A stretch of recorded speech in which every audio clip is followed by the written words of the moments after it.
Hello friends, welcome to Engineering Funda family. In this video, I will derive equations of acceptance angle and numerical aperture. And based on these equations, in future coming videos, I'll be solving many examples.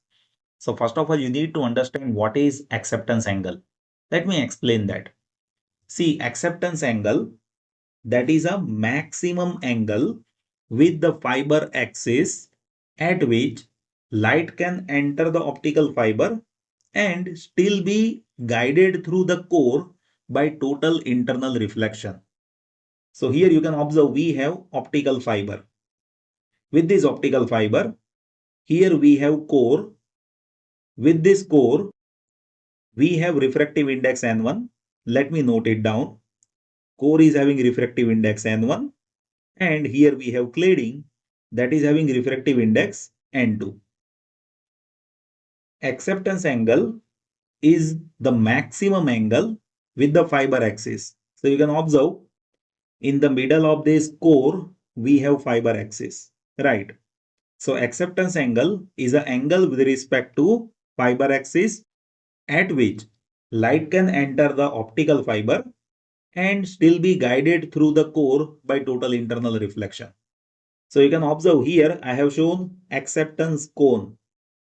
If your acceptance angle is greater than this acceptance cone, then light cannot propagate it as per total internal reflection, right? Like here you can observe, this is the maximum angle of acceptance cone. So that is acceptance angle theta A. If your angle theta is greater than theta A, in that case, there cannot be total internal reflection. Like you can observe here, I'll be having one light ray and that is making angle theta over here, which is greater than theta A. So inside core, signal cannot have total internal reflection. Signal will get lost over here, right? So acceptance angle is the maximum angle with the fiber axis. So this is fiber axis. Acceptance angle is the maximum angle with fiber axis at which light can enter the optical fiber and still be guided through core by total internal reflection, right? Now what I'll do is I'll be deriving equation of this acceptance angle, right? To understand equation of acceptance angle, here you can observe we are transmitting light and this light is entering inside core.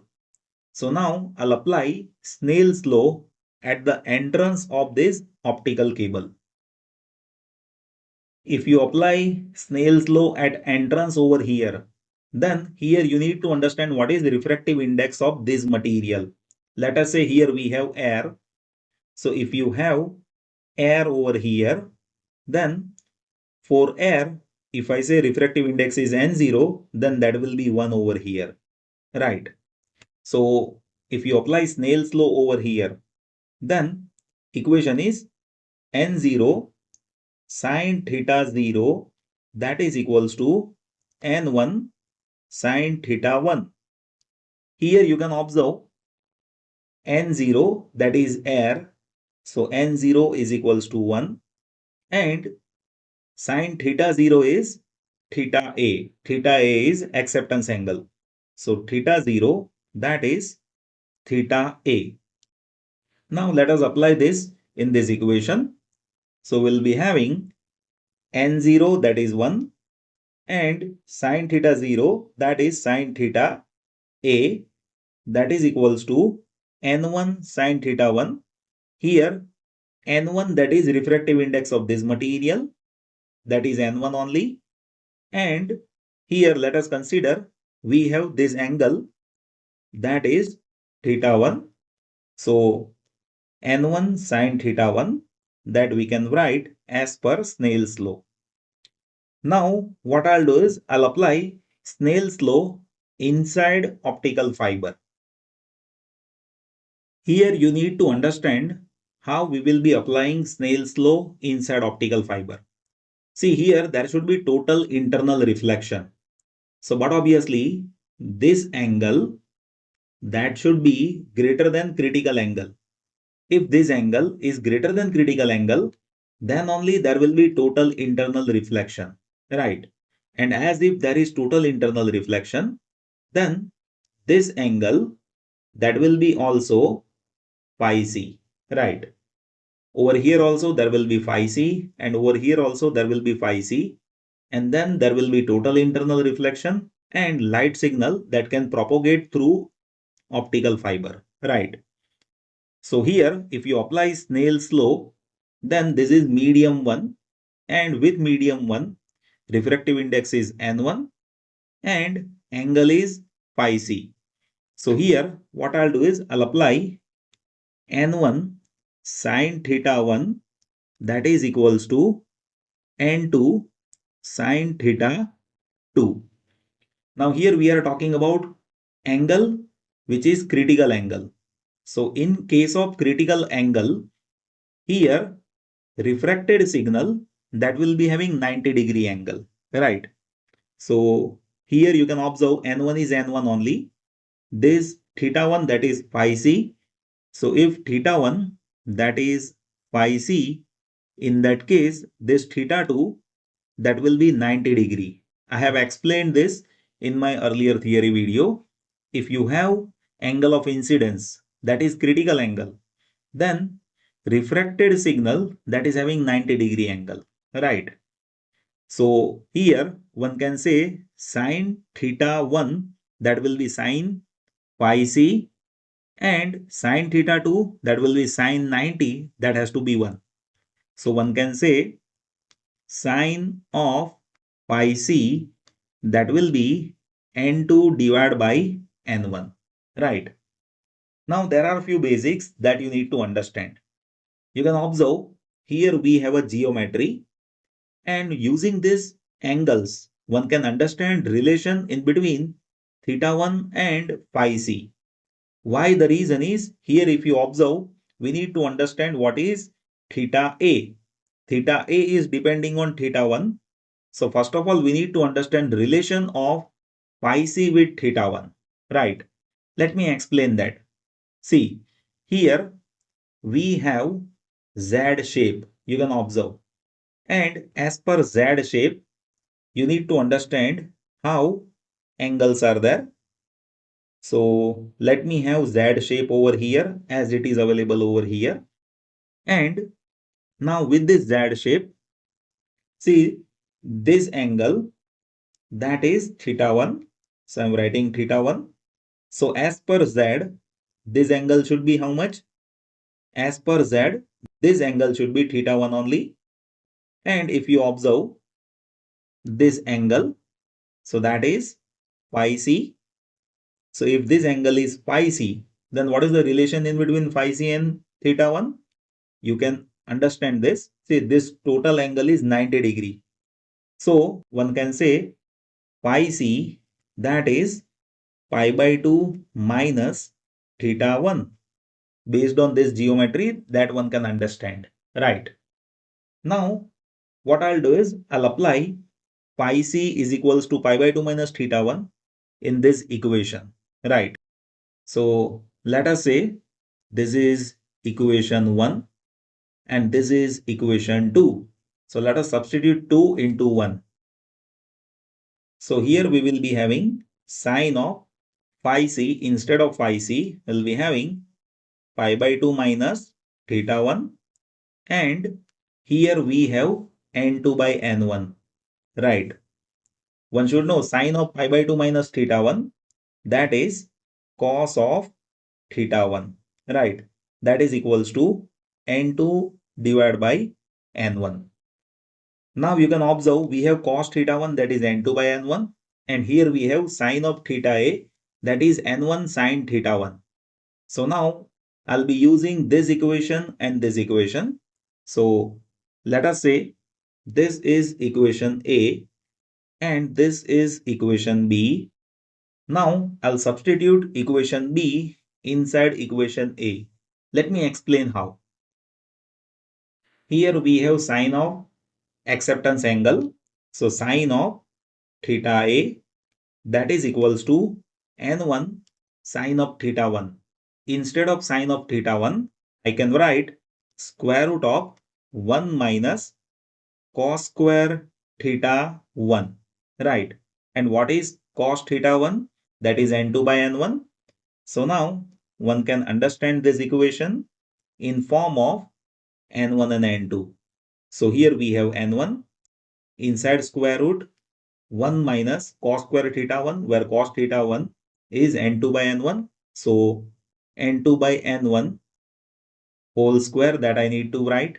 And if you further simplify this, then this n1 and this n1 that is getting cancelled, and sine of theta a that will be square root of n1 square minus n2 square if you take LCM over here. Here we have whole square. So n1 square minus n2 square that will be there inside square root, and divide by n1 square that will come out, and n1 is getting cancelled. Right. So this is sine theta a, and based on that one can say acceptance angle theta a that will be sine inverse of square root of n1 square minus n2 square. Right. So this is how one can understand equation of acceptance angle. Right. Now I'll explain you second parameter. You can observe. See, second parameter is numerical aperture. Numerical aperture is a measure of the light gathering ability of an optical fiber. And if you want to calculate numerical aperture, then that can be calculated by sine of acceptance angle.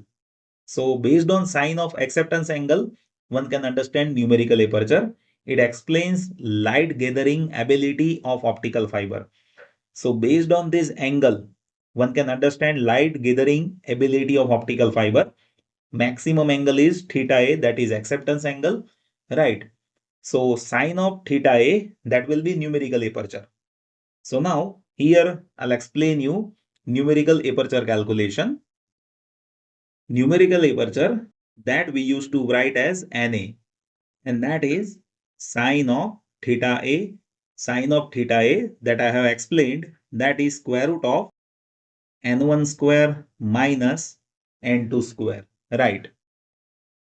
There can be equation of numerical aperture based on relative index difference. Let me explain that. Relative index difference that is denoted by delta, and that is n1 minus n2 divided by n1, right? Now I'll explain you numerical aperture based on relative index difference delta. So here you can observe we have NA, right? What is that? NA is square root of n1 square minus n2 square. Let me simplify this. This is square root of n1 minus n2 into n1 plus n2. Now you need to understand adjustments with this equation. See here what I'll do is I'll multiply n1 and I'll divide n1.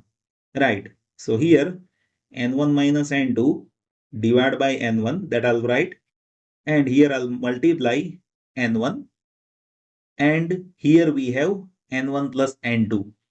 One can understand this. See, n1 plus n2 value, that is approximately 2 times of n1. Right. See, usually you will be observing difference in between n1 and n2, that is very less. So one can say n1 plus n2, that is approximately 2n1. If you substitute that over here, then here we will be having 2n1. See, n1 minus n2 by n1, that is delta. And here we will be having 2n1 square. So n1 that will come out, and inside bracket we will be having 2 delta, right? So this is what equation of numerical aperture. Sometimes relative index difference delta that will be given to you. Sometimes n1 and n2 that will be given to you. So based on that, you need to calculate this value of numerical aperture and theta a, right? So these equations are very essential. You need to be very careful when you use these equations, right? And using these equations in future coming videos, I'll be solving many examples as well. So note down these equations, and using these equations in future coming videos, I'll be solving many problems as well. I hope you have understood this. Still, if you have any confusion, just place that in comment section. I'll be happy to help you. Thank you so much for watching this video.